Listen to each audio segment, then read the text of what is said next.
আমার প্রিয় মা ও বোন, এবার আপনাদের উদ্দেশ্যে আমি কোরআন এবং হাদিসের আলোকে 11টি বিশেষ নাসিহা পেশ করতে চাই, যেগুলো আপনাদের জীবনকে আলোকিত করবে, দুনিয়াতে আপনাদেরকে মর্যাদার আসনে আসীন করবে, আর আখিরাতে আল্লাহ তাআলার কাছে আপনারা প্রিয় বান্দী হিসাবে উপস্থাপিত হবেন। আল্লাহর কাছে আল্লাহর প্রিয় বান্দী হিসাবে উপস্থাপিত হয়ে জান্নাত লাভ করতে পারবেন। এরকম 11টি পরামর্শ বা নাসিহা আপনাদের প্রতি আমার। নাম্বার 1, কোরআন এবং হাদিসের জ্ঞান অর্জন করা। এটা সকল পুরুষ এবং নারী সকলের জন্য ফরজ। কোরআন এবং হাদিসের জ্ঞান অর্জন করা আমাদের জন্য ফরজ। আমরা অনেকেই আছি যারা ইসলামের ফরজ বিধিবিধানগুলো জানি না। আমাদের যেগুলো অবশ্য কর্তব্য সেগুলো আমরা অনেকে জানি না, শুধু নামে মুসলমান। গতানুগতিক কিছু কাজ করি, হাতে গোনা কিছু ইসলামের নামে কাজ করি, বাস মনে করেছি আমি মুসলমান হয়েছি। আপনাকে ঈমান সম্পর্কে জানতে হবে। আপনার ঈমান কিভাবে আনতে হবে, কি কোন কোন বিষয়ের প্রতি বিশ্বাস থাকতে হবে, কি বিশ্বাস থাকতে হবে, আল্লাহ সম্পর্কে বিশ্বাস থাকতে হবে। ঈমান সম্পর্কে অনেক ভুল ধারণা আমাদের আছে। আমরা আল্লাহ সম্পর্কে বিস্তারিত জানি না, আখিরাত সম্পর্কে জানি না, নবী রাসূল সম্পর্কে জানি না। এগুলো সম্পর্কে সঠিক জ্ঞান অর্জন করতে হবে। 5 ওয়াক্ত নামাজ এর বিধিবিধানগুলো, কখন কোনটা পড়তে হয়, ওয়াক্ত কখন থাকে কখন যায়, অনেক মহিলা আছেন জানেন না, অনেক নারীরা আছেন, অনেক পুরুষরা আছেন জানেন না। এগুলো জানতে হবে। ইসলামকে জানাটা অনেক গুরুত্বপূর্ণ। আর জানার জন্য কোরআনে কারীম বুঝে পড়বেন, হাদিস বুঝে পড়বেন, মাসলা মাসাইলের বই পুস্তক বুঝে পড়বেন ওলামাদের তত্ত্বাবধানে থেকে, এবং কোরআন এবং হাদিস শেখার যত ভালো আয়োজন উদ্যোগ আছে সেগুলোতে শামিল হবেন, জ্ঞান অর্জন করবেন। এটা ইসলামের গুরুত্বপূর্ণ একটা ব্যাপার। জ্ঞান অর্জন যদি না করেন তাহলে আপনি ইসলামের কোনো কাজ করতে পারবেন। ইসলামের সব কিছুর আগে হলো জ্ঞান অর্জন করা। সব কিছুর আগে ইসলাম সম্পর্কে ইলম অর্জন করতে হবে, কোরআন হাদিসের নলেজ অর্জন করতে হবে। নাম্বার 2, 5 ওয়াক্ত নামাজ। নবী সাল্লাল্লাহু আলাইহি সাল্লাম জান্নাতে, মেয়েদের জান্নাতে যাওয়ার শর্টকাট যে সিলেবাস দিয়েছেন, শর্টকাট যে ওয়ে বলেছেন, 4টা শর্ত দিয়েছেন। এর মধ্যে থেকে একটা হলো 5 ওয়াক্ত নামাজ ঠিকঠাক মতো যদি আদায় করেন। অনেক মহিলারা আছেন জোহরের নামাজ আসরের সময় গিয়ে আদায় করেন, আসরের কাছাকাছি আদায় করেন, কারণ গৃহস্থলী কাজে ব্যস্ত থাকেন, রান্নাবাড়ার কাজে ব্যস্ত থাকেন, গা গোসল নিয়ে ব্যস্ত থাকেন। করছি করে এই রান্নাবাড়া করা, সবাইকে খাবার দাবার দেওয়া, ছেলে মেয়েকে খাবার দাবার দেওয়া, ঘর ইত্যাদি মোছা ধোয়া, এগুলো করতে করতে, নিজের গোসল করতে করতে 3টা 3:30 বেজে যায়। অনেক সময় আসরের ওয়াক্তের কাছাকাছি গিয়ে তারপর জোহর নামাজ আদায় করেন। খুবই গর্হিত একটা কাজ। আমার মা বোনরা সতর্ক থাকবেন এ ব্যাপারে, যে নামাজ সময় মতো আদায় করতে হবে। শয়তান আপনাদেরকে একটা ভুল কথা বলে ধোঁকা দেয়, সেটা হলো যে আমি রান্নাবাড়া করছি যে পোশাকে, এই পোশাকে কিভাবে নামাজ পড়বো, তাহলে আমি গোসল টোসল করে একটা নামাজ পড়বো। আর গোসল তো আর সহজে করা হয় না।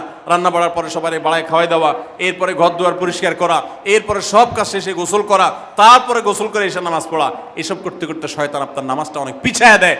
মনে রাখবেন, আপনি যে পোশাকে কাজ করতেছেন ওই পোশাকে যদি দুর্গন্ধ না থাকে, খারাপ না থাকে, ভালো পোশাক হয়, তো ওই পোশাকে আপনি নামাজ পড়তে পারবেন। দুর্গন্ধ থাকলেও শরীরকে ফ্রেশ করার ব্যবস্থা আছে, আপনি ফ্রেশ করে আপনি নামাজে দাঁড়ায় যাবেন, এরপর নামাজ পড়ে বাকি কাজ করবেন। নামাজকে বলবেন না যে আমার অনেক কাজ আছে, এগুলো শেষ করে নামাজ পড়বো। শয়তান আমাদেরকে ধোঁকা দেয়। এই জন্য মা বোনরা 5 ওয়াক্ত নামাজ সময় মতো আদায় করবেন, ঠিকঠাক মতো আদায় করবেন।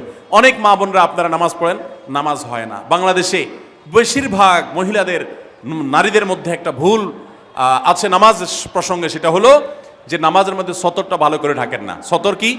মেয়েদের নামাজের মধ্যে মুখমণ্ডল ছাড়া, 2 হাতের কবজি ছাড়া তাদের মাথা থেকে পা পর্যন্ত পুরো শরীর তারা ঢেকে রাখবে। আজকাল নামাজের ওড়না পাওয়া যায়, এই ওড়নাগুলো পরলে এই মুখমণ্ডল ছাড়া 2 হাত এক সহকারে ঢাকা থাকে, এভাবে ঢেকে রাখতে হবে। আপনি যদি নামাজ পড়েন, আপনার গলা দেখা যায়, আপনার কাঁধের কিছু অংশ দেখা যায়, চুল দেখা যায়, আপনার হাতের কনুই দেখা যায়, তাহলে সেক্ষেত্রে কিন্তু আপনার নামাজ হবে না। যদি আপনার পুরো নামাজ জুড়ে এরকম খালি থাকে এগুলো, তাহলে নামাজ হবে না। অনেক বোনরা এটা জানেন না, তাহলে নামাজটা ঠিকঠাক মতো পড়তে হবে। জান্নাতে যাওয়ার জন্য এটা পূর্ব শর্ত, নাম্বার 2। নাম্বার 3, রমজান মাসে রোজা রাখা। রোজা রাখার ক্ষেত্রে আলহামদুলিল্লাহ মা বোনরা রাখেন সাধারণত, কিন্তু রোজা রেখে গীবত, মিথ্যা, শেকায়েত, মানুষের পিছনে সমালোচনা করা, এগুলো করলে রমজান নষ্ট হয়ে যায়, রোজা নষ্ট হয়ে যায়। এগুলো করা যাবে না, এগুলোতে বেঁচে থাকতে হবে। সেই সাথে অনেক মা বোন আছেন, একটু সন্তান গর্ভে আসছে, কিন্তু সন্তান দুধ কিংবা সন্তান দুধ পান করে, এই অজুহাত দিয়ে তিনি দেখা যায় যে রমজানের রোজা ঠিক মতো রাখেন না। এটা ভুল। বরং সামান্য একটু ঠুনকো অজুহাতে রমজানের রোজা বাদ দেওয়া যাবে না। যতক্ষণ পর্যন্ত শক্তি সামর্থ্য আছে রমজান রোজা ঠিক মতো রাখতে হবে। নাম্বার 3। 4 নম্বর হলো স্বামীর আনুগত্য করা। আমি সবসময় বলি এটা হলো মহিলাদের জন্য তিতা করল্লার আমল। তিতা করল্লা দিয়ে জুস বানায় খাওয়ানো, এটা যেরকম কষ্টের কাজ মানুষের জন্য, ঠিক একইভাবে মহিলাদের জন্য স্বামীর কথা শোনাটা এরকম কষ্টের কাজ। অনেক মহিলা আছে নামাজ পড়তে রাজি আছি, রোজা রাখতে রাজি আছি, তাসবিহ তাহলিল করতে রাজি আছি, কোরআন পড়তে রাজি আছি, মগর পুরুষের স্বামীর কথা শুনবো না। কেন তার কথা শুনবো কেন? আমি কি কম বুঝি? এই মানসিকতা আজ পশ্চিমা অপসংস্কৃতির যে ছোঁয়া আমাদের সমাজে এসেছে, লেগেছে, এটার কারণে আমাদের মা বোনদের মধ্যে তৈরি হয়েছে। এটা কখনো আমাদেরকে সুখী করতে পারে না। একটা ছোট মুদি দোকানেও একজনকে দায়িত্বশীল মানতে হয়, একজন মালিক হয়, আরেকজন অধীনস্থ হয়, একজন ম্যানেজার হয়, আরেকজন তার কর্মী হয়।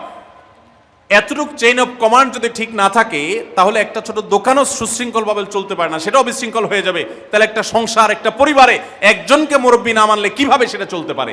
অবশ্যই একজন নারী তার স্বামীকে অভিভাবক মানবেন, মুরব্বী মানবেন, তাকে মেনে চলবেন।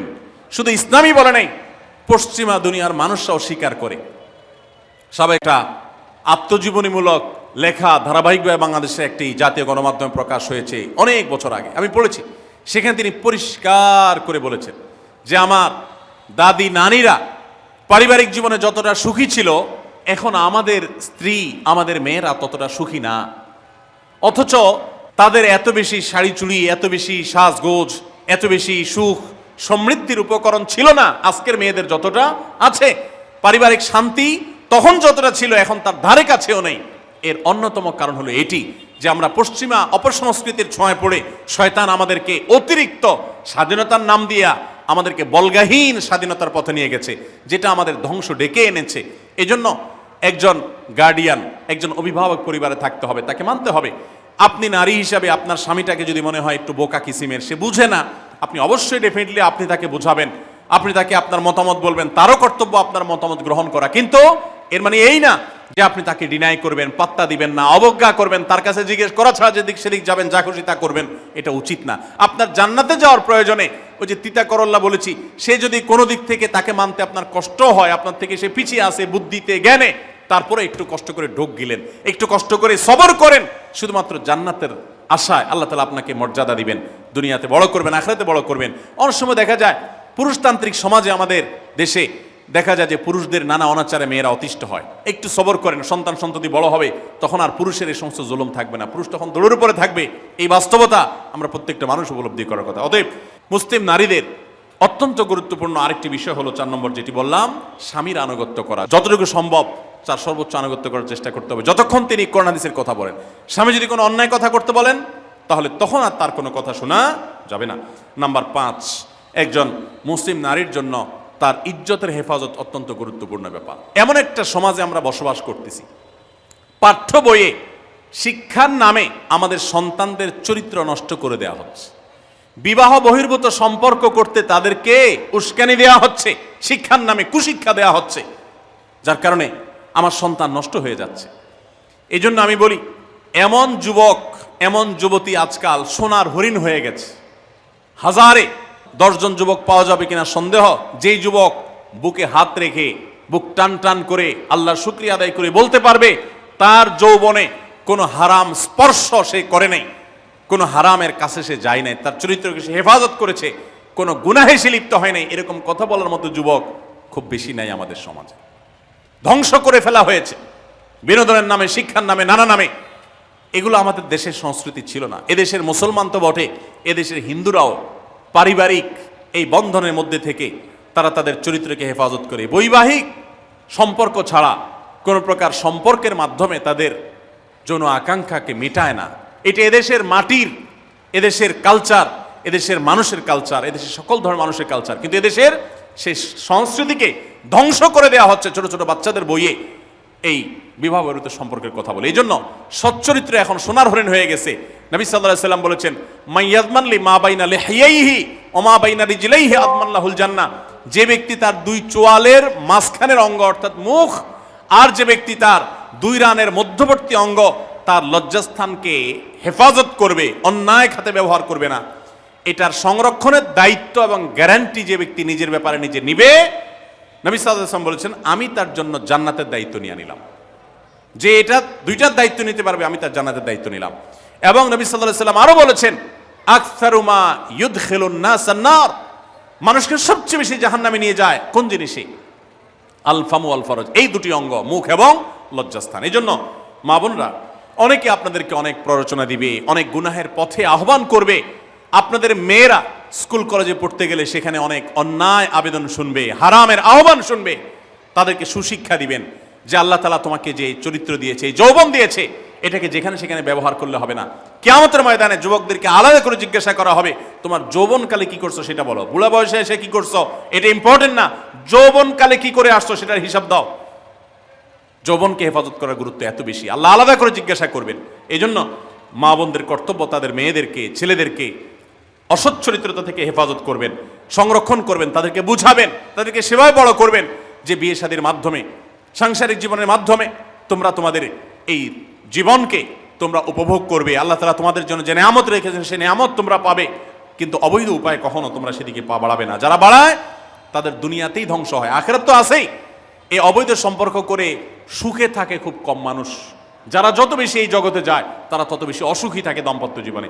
অতএব একজন নারী তার 5 নম্বর গুরুত্বপূর্ণ বিষয় হলো তার ইজ্জতের হেফাজত, লজ্জাস্থানের হেফাজত এবং তার চরিত্রের হেফাজত। আল্লাহ তাআলা আমাদের মা বোনদেরকে সেই তৌফিক দান করুন।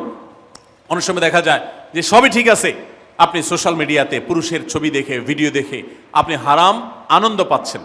আপনি ইমোতে, হোয়াটসঅ্যাপে, মেসেঞ্জারে বিভিন্ন পুরুষের সাথে অপ্রয়োজনীয় চ্যাটিং করছেন, কথা বলছেন, এবং সেখানে এই বেহুদা কথা থেকে অনেক অনাচার হয়ে যায়, অনেক সংসার ভেঙে যায়, অনেক পরকীয়া হয়, অনেক সংসার ধ্বংস হয়। এই জন্য আল্লাহ বলেছেন ওয়ালা তাকরাবুজ জিনা, জেনার কাছেও যেও না, চ্যাটিংই করতে যেও না, কারণ করতে গেলে তুমি ডুবে যাবা, পরে ফিরে আসতে পারবা না। ভয়ঙ্কর এক গুহা এবং ভয়ঙ্কর এক জগৎ। তো এই পথ থেকে আমাদেরকে বেঁচে থাকতে হবে। আল্লাহ আমাদের তৌফিক দান করুন। নাম্বার 6, মা বোনদের জন্য গুরুত্বপূর্ণ বিষয় হলো সন্তানদের লালন পালন করা। আপনি বাজার থেকে 2-4 কেজি আম কিনে খাইছেন, এটাতে আপনি যতটা সুখী হতে পারবেন, আপনি যদি একটা আমের গাছ লাগাই দিতে পারেন তাহলে তার চাইতে অনেক বেশি সুখী হতে পারবেন, আপনি বেশি লাভবান হবেন, আপনি মনকে মন আম খেতে পারবেন, আপনার বংশধররা খেতে পারবে। নিজে আমল তো করবেনই মায়েরা, বোনেরা, পাশাপাশি সন্তানদেরকে যদি আল্লাহ ভীরু বানান, মুত্তাকি বানান, পরহেজগার বানান, কোরআন হাদিস শিখান, তাদেরকে যদি পর্দা শিখান, তাদেরকে যদি চরিত্রের হেফাজত শিখান, তাদেরকে যদি ভালো মানুষ বানানো শিখান, তাহলে আপনি আম গাছ লাগানোর মতো ফলের গাছ লাগাই গেলেন, সওয়াবের গাছ লাগাই গেলেন, দুনিয়া থেকে চলে যাবেন। নেক সন্তানের আমল যেগুলো আপনি শিখাই দিয়ে গেছেন এগুলোর সওয়াব আপনি পেতে থাকবেন। ছেলেটাকে সূরা ফাতিহা নিজে শিখাবেন, মেয়েটাকে সূরা ফাতিহা নিজে শিখাবেন, নিজে ভালো করে শিখবেন, তাহলে মরণ পর্যন্ত এই ছেলে যতবার সূরা ফাতিহা পড়বে প্রত্যেক নামাজে আপনি কিন্তু সওয়াব পেয়ে থাকবেন, কারণ আপনি শিখাই দিয়ে গেছেন, আপনি শুরুটা করে দিয়ে গেছেন। এই জন্য মা বোনদের জন্য সন্তানদের লালন পালন করা, সন্তান দুধে ভাতে আছে কিনা, ভালো জামা কাপড় পরছে কিনা, এর চাইতে ইম্পর্টেন্ট হলো সন্তান আমার নামাজ পড়ছে কিনা, সন্তান আমার আল্লাহকে চিনে কিনা, সন্তান আমার কোরআন হাদিসের শিক্ষা পেয়েছে কিনা। সন্তান একজন স্কুলে যায় না, তার জন্য আমার মাথা খারাপ হলে, সন্তান একজন নামাজ পড়ে না এক ওয়াক্ত, তার জন্য আরো বেশি মাথা খারাপ হতে হবে। তাহলে আপনি দায়িত্বশীল মা হতে পারবেন, দায়িত্বশীল বাবা হতে পারবেন। মনে রাখবেন নবী সাল্লাল্লাহু আলাইহি ওয়াসাল্লাম বলেছেন প্রত্যেকটা শিশু জন্মগ্রহণ করে ভালো মানুষ হয়ে, কেউ জন্মগতভাবে খারাপ হয় না, ডাকাত হয়ে জন্মায় না, তবে তার মা বাপ তাকে নষ্ট করে।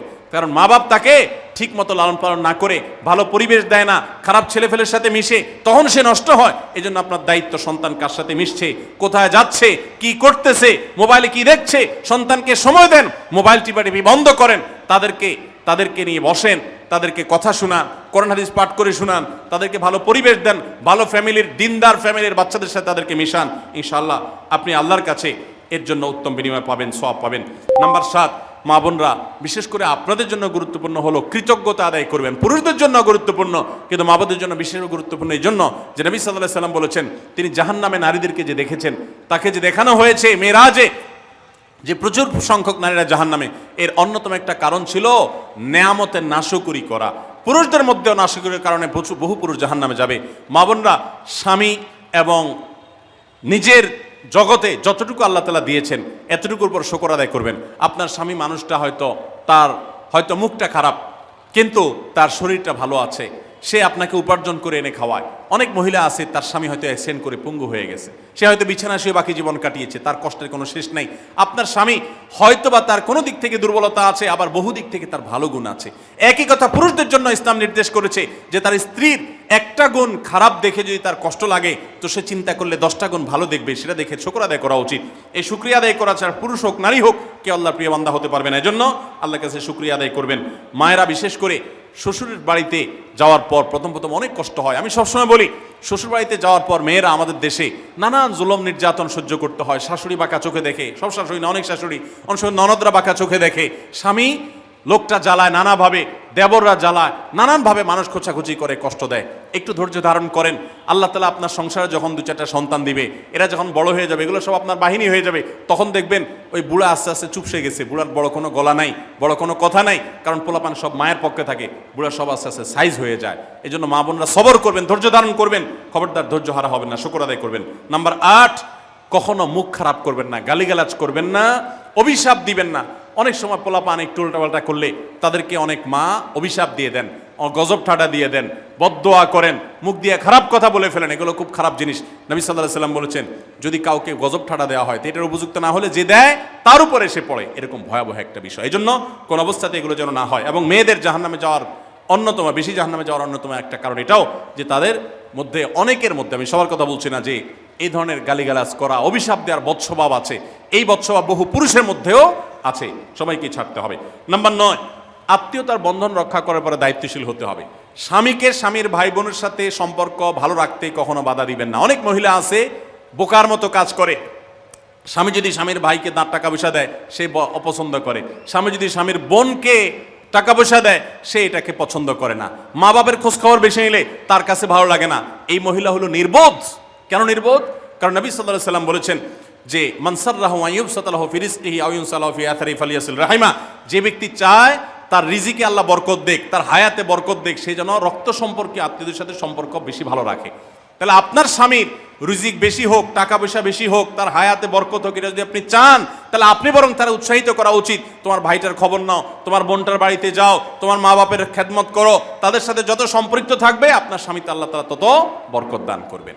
এই জন্য তাকে সেটা করবেন। আবার পুরুষদেরও উচিত মেয়েদেরকে সুযোগ দেওয়া, তারা তাদের বাপ, মেয়েরও তো কর্তব্য আছে তার বাপ মার প্রতি, বাপ মার খেদমত করবে, বাপ মার জন্য হাদিয়া তোফা দিবে। অনেক পুরুষরা আছে মেয়েদের পাওনা অধিকারই দেয় না, হাদিয়া তোফা কোত্থেকে দিবে, তাদের মহরটাই দেয় না, তাদের হাত খরচ দেয় না। আলাদা কিছু হাত খরচ দেওয়া উচিত, যে তার মতো সে খরচ করবে, তার মা বাপের জন্য খরচ করবে।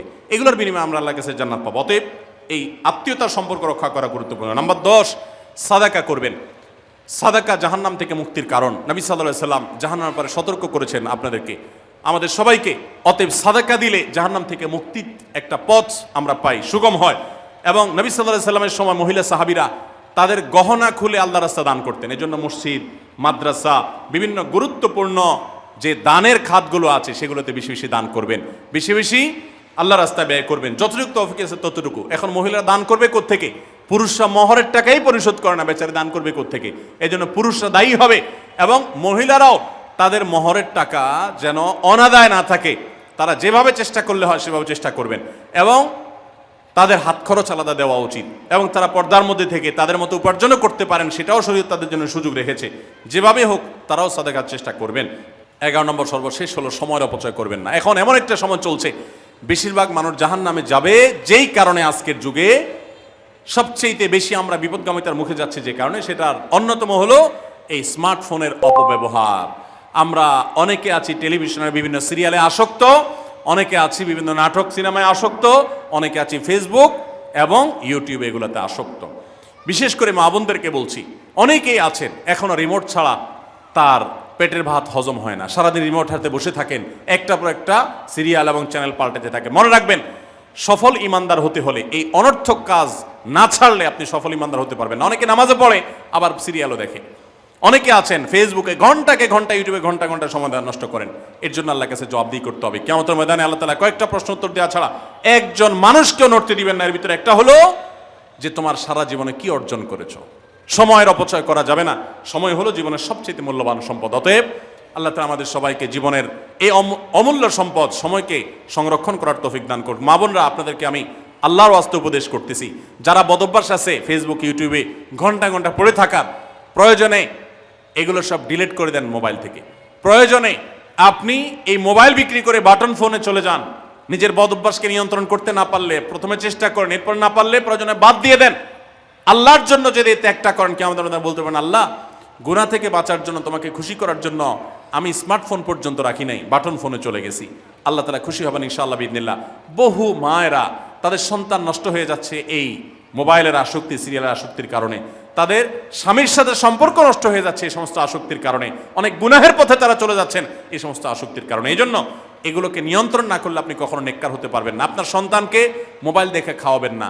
আমি আমার সন্তানকে মোবাইল দেখে খাওয়াই না। আমরা সব জায়গায় বলি মোবাইল দেখা, কার্টুন দেখায়, মোবাইল দেখায় বাচ্চাকে খাওয়াবেন না। বাচ্চা কাচ্চা এখন ক্রেজি হয়, আধপাগল কিসিমের হয়, জিদি হয়, বদমেজাজি হয়, ভাঙচুর করে। কেন হয়? কারণ সারাদিন আপনি ওর মোবাইলে কি দেখান? কার্টুন দেখান। কার্টুন মানে কি? মার মার, কাট কাট, হ্যাঁ, সব কিছু ধ্বংস করে ফেলা, গুলি করা, বোমা মারা, হ্যাঁ, সাপ হয়ে সব খেয়ে ফেলা, এটাই তো। এগুলো বাচ্চাদেরকে ক্রেজি করে, বাচ্চাদেরকে মানসিকভাবে অসুস্থ করে, ধ্বংস করে দেয়। তাদেরকে ফিজিক্যাল খেলাধুলা, শারীরিকভাবে করতে পারে এরকম খেলাধুলার ব্যবস্থা করেন, দৌড়াদৌড়ি করার ব্যবস্থা করেন। বাচ্চারা সুস্থ থাকবে, ভালো থাকবে।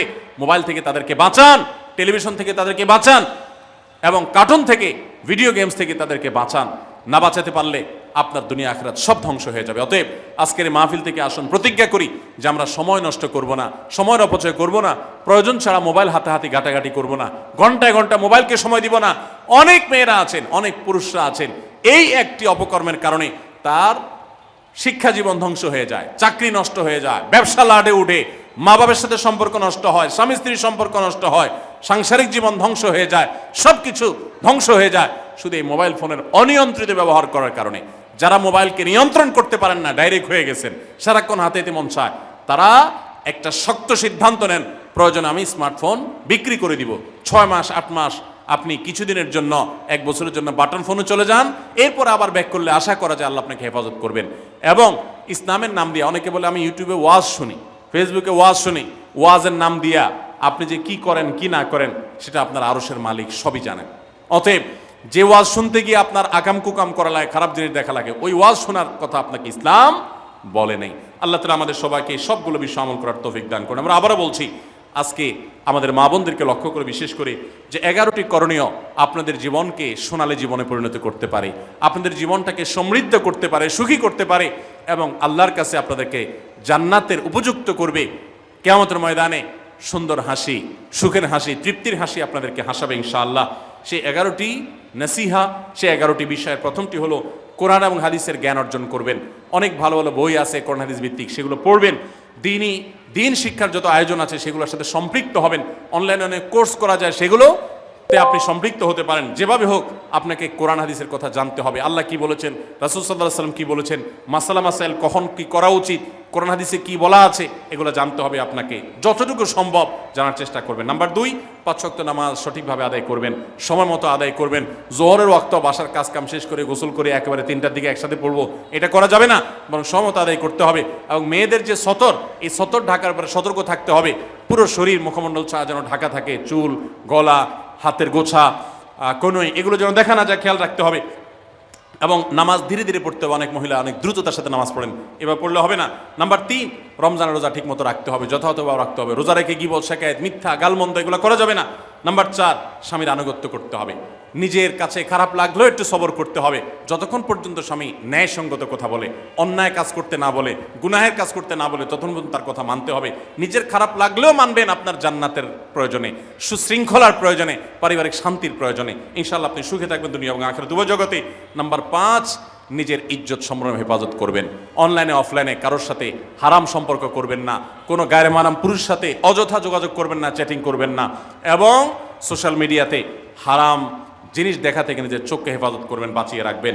নাম্বার 6, নিজের সন্তানদেরকে দিন শিখাবেন, তাদেরকে কোরআন হাদিস শিখাবেন, উত্তমভাবে লালন পালন করবেন, তাদেরকে নামাজ শিখাবেন, মেয়েদেরকে পর্দা শিখাবেন, তারা যেন চরিত্রে হেফাজত করে সেই শিক্ষা তাদেরকে দিবেন। উপযুক্ত হওয়ার পর ছেলে মেয়েকে বিয়ে দিবেন, কোনোভাবে যেন হারাম সম্পর্কে না জড়ায় সেজন্য সাবধান থাকবেন। ভালো ফ্যামিলির সাথে তাদেরকে উঠা বসা করাবেন, ভালো শিক্ষা প্রতিষ্ঠানে দিবেন যেখানে দিলে তার ঈমান আমল হেফাজত থাকবে। নাম্বার 7, আল্লাহর শুকরিয়া আদায় করবেন, বান্দারও শুকরিয়া আদায় করবেন। আল্লাহ যা দিয়েছেন, যতটুকু আছে স্বামীর সংসারে আলহামদুলিল্লাহ বলতে শিখবেন, আল্লাহ তাহলে বাড়াই দিবেন ইনশাআল্লাহ। নাফরমানি, নাশুকরি করবেন না, তাহলে আপনি নিজেই ক্ষতিগ্রস্ত হবেন, কষ্টের মধ্যে থাকবেন। আর শুকরিয়া আদায় করলে আপনার নিজেরই মানসিক প্রশান্তি হবে, আল্লাহর নেয়ামত বাড়িয়ে দিবেন। নাম্বার 8, কোনো প্রকার অভিশাপ গালমন্দ করবেন না, সেটা ছেলে মেয়েকে হোক, সংসারকে হোক, স্বামীকে হোক, কোনো কিছু না, ধৈর্য ধারণ করতে হবে। পুরুষদের জন্য এই কথাগুলো প্রযোজ্য। আর নাম্বার 9, আত্মীয়তার সম্পর্ক রক্ষা করতে হবে, ছিন্ন করা যাবে না। নিজের স্বামীকে তার বাপ, তার বোন, তার মা, তার ভাই, তাদের সাথে সুসম্পর্ক বজায় রাখতে সাহায্য করবেন, বাধা দিবেন না, পারলে আরও সাহায্য করবেন, এতে আপনারই লাভ হবে। আবার স্বামীদেরও উচিত স্ত্রীকে তার পরিবারের সাথে সম্পর্ক বজায় রাখার জন্য সাহায্য করা। মেয়েদের উচিত তাদের মা, তাদের বোন, ভাই, তাদের সাথে আজকাল মোবাইলে যোগাযোগ করা যায়, খোঁজখবর নেবেন, কথাবার্তা বলবেন। স্বামীর সংসারে আসছেন দেখে বাপের সংসার ভুলে যাবেন, সেটাও যেন না হয়, খেয়াল রাখতে হবে। নাম্বার 10, যতটুকু সম্ভব দান সাদাকা করবেন। দান সাদাকা জাহান্নাম থেকে মুক্তির কারণ হয়, সেটার জন্য সাধ্য অনুযায়ী করবেন। পুরুষরা তাদের জন্য এক্ষেত্রে হেল্প করবেন, যাতে তাদের মোহর ইত্যাদি দেওয়া, মাসে হাত খরচ কিছু দেওয়া, যাতে তারা সাদাকা করতে পারে সেই সুযোগ। আজকাল দেখা যায় অনেক মেয়েরা টাকা পয়সা পেলে মার্কেটে চলে যাবেন, কি কিনবে এটা নিয়ে অস্থির হয়ে যান। মার্কেটে আপনি যা দরকার হলে যাবেন, কেনা দরকার হলে কিনবেন, কিন্তু দানের জন্য একটা খাত রাখবেন। পারিবারিক সাদাকা বাক্স, একটা বাক্স রাখবেন, যে খুচরা টাকা পয়সা বা বিভিন্ন টাকা পয়সা ছেলে মেয়েরা রাখবে, আপনি রাখবেন, উৎসাহিত করবেন। এটা দিয়ে একটা গরিব ফ্যামিলি মুখে হাসি ফোটাবেন, একটা ভালো কাজ করবেন, পারিবারিকভাবে এরকম দানের ব্যবস্থা করবেন। বোনেরা, সর্বশেষ হলো সময় নষ্ট করবেন না সোশ্যাল মিডিয়াতে। আল্লাহর ওয়াস্তে এটা থেকে নিজেকে বাঁচাবার জন্য সংগ্রাম করেন। যারা এখনো এই রোগ থেকে বাঁচতে পারেন নাই, আল্লাহর কসম করে বলছি, দুনিয়ার জীবনটাই ধ্বংস হবে, অসুখী থাকবেন, অশান্তিতে থাকবেন, আখিরাতের ধ্বংস তো আছেই। অতএব ফেসবুক, ইউটিউব, এটা যদি আপনাকে দেখতে হয়, খারাপ কিছু যেন না আসে সেভাবে ফিল্টার করে নেবেন, এবং নিয়ন্ত্রিত নির্দিষ্ট সময়ের বেশি দেখবেন না। 10 মিনিট সকাল দুপুর রাত, এর বেশি বিকাল, আমি এর বেশি দেখবো না। ঘন্টায় ঘন্টা টিপবেন না। অনেক মহিলা আছে স্বামীকে সময় দেওয়ার সুযোগ নাই, সন্তানের দিকে তাকাবার সুযোগ নাই, উনি টেলিভিশন এবং মোবাইলে আসক্ত, এবং এটা আমাদের সমাজকে ধ্বংস করে দিচ্ছে। নিজের ক্ষতি নিজে করছেন, নিজের পায়ে কুঠারাঘাত করছেন। আল্লাহ তাআলা আমাদের সবাইকে এই সব বিষয়গুলোকে মেনে চলে, এই 11টা পয়েন্টকে মেনে চলে আমাদের মা বোনদের জীবনকে সমৃদ্ধ করার তৌফিক দান করুন। আমাদের সবাইকে আল্লাহ তাআলা আমল করার তৌফিক দান করুন। জাযাকুমুল্লাহু খাইরা।